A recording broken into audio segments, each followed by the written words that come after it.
खरं तर आता मला प्रेस घेणं किंवा आता काही बोलणं, कारण माझ्या मुलाखती झालेल्या आहेत,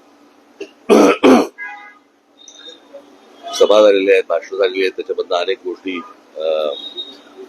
मी बोललेलो आहे. परंतु काल आमची जिथे सभा झाली शिवतीर्थावरती, तिथेच काल देवेंद्र फडणवीस आणि एकनाथ शिंदे आणि बाकी सगळ्या मंडळींची एक सभा झाली आणि त्याच्यामध्ये देवेंद्र फडणवीस असं म्हणाले की राज ठाकरे जे गौतम अदानीबद्दल जे बोललेले आहेत, तर त्याच्यामध्ये मग त्यांनी टाटा, अंबानी आणि इतर सगळ्या उद्योगपतींचा पण विषय काढला आणि त्या उद्योगपतींचं देखील ग्रोथ झालेली आहे अशा प्रकारे त्यांनी गोष्ट सांगितली. मुळात मी माझ्या भाषणामध्ये पण मी ही गोष्ट सांगितली होती, हा विषय कुठच्या उद्योगपतीच्या विरोधातला किंवा उद्योग समूह किंवा उद्योग येऊ नये याच्या विरोधातला हा विषय नाहीये. विषय आहे की उद्या अंबानी असतील, टाटा असतील, इतर उद्योग समूह असतील, बिर्ला असतील, कोणी हिंदुजा असतील, अजून कोणी लोक असतील, त्यांना इथपर्यंत पोहोचायला साधारणपणे 50, 60, 100 वर्ष लागलेली आहेत. पण यांच्याही पलीकडे एक माणूस जातो आणि तो 10 वर्षातच फक्त मोठा होतो. माझा विषय तिकडे आहे. म्हणजे उद्या तुमचं सिमेंट पासून, स्टील पासून, पोर्ट्स पासून, एअरपोर्ट पासून, विजेपासून या सगळ्या गोष्टींची मोनोपॉली ज्या वेळेला एका माणसाकडे यायला लागते, त्यावेळेला एखादा माणूस हा या देशाला वेठीस धरू शकतो आणि त्याला सगळ्या गोष्टी पुरवणारं हे केंद्र सरकार ज्या वेळेला असतं आणि त्यांना ज्या वेळेला केंद्राकडनं ज्या वेळेला पूर्णपणे एक रेड कार्पेट असतं आणि कुठेही जा आणि काही करा, माझा आक्षेप इकडे आहे. उद्या उद्योगधंदे वाढले, उद्योगपती वाढले, उद्योग आल्यानंतर इथे रोजगार निर्माण होतो. रोजगार निर्माण झाल्यावरती बाबा घरं उभी राहतात, मुलं मुली उभी राहतात, त्यांना नोकऱ्या मिळतात, त्यांचे संसार उभे राहतात. त्याच्यामुळे उद्योगाला विरोध आहे वगैरे हे असल्या मूर्खपणा माझा बोलण्यातनं नव्हता आणि नाही आणि येणारही नाही कधी.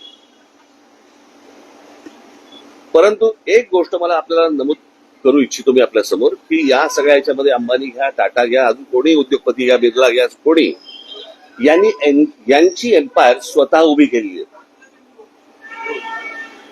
यांनी यांचे उद्योग स्वतः उभे केलेले आहेत.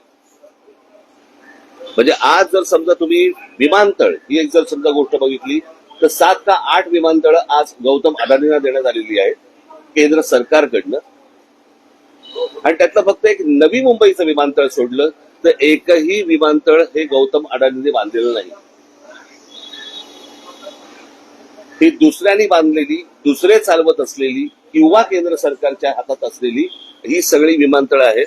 त्याच्यामुळे एक विमानतळ सोडलं तर दुसरं कोणतंही विमानतळ हे गौतम अदानींनी उभं केलेलं नाही.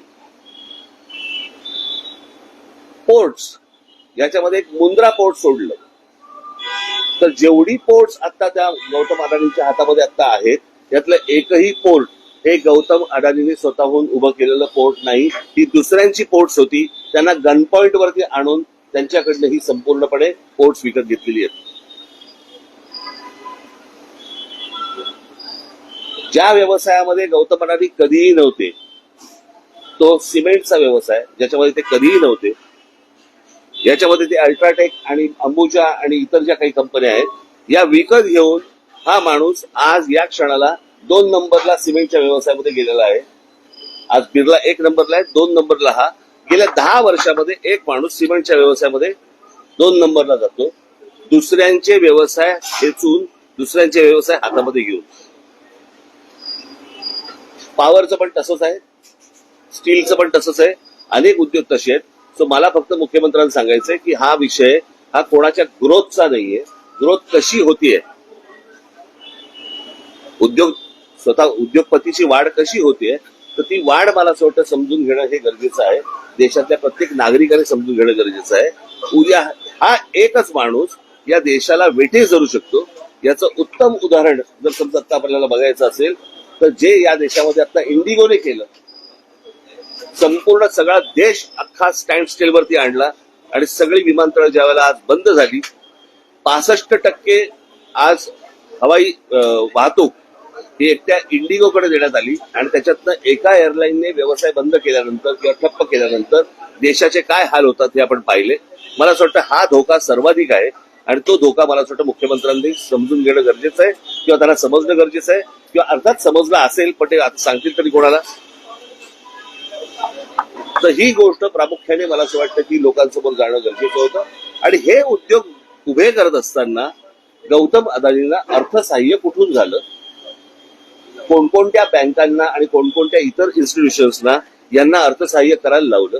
उद्या जर अशा प्रकारचं जर उद्या गोष्टी कोलॅप्स झाल्या तर नोकऱ्या जातील, देश बर्बाद होईल आणि हा एक दिवस देश ठप्प होईल. माझा सांगण्याचा उद्देश हाच होता. आणि एक ते टूल वापरून ज्यावेळेला महाराष्ट्रामधली शहरं ज्यावेळेला काबीज करायला जेव्हा तुम्ही जाता तो धोका मला असं वाटतं महाराष्ट्रासाठी खूप मोठा आहे. त्यावरतीचं माझं भाष्य होतं, हे मला तुम्हाला फक्त सांगायचं. ठीक आहे, धन्यवाद. काय कारण वाटतं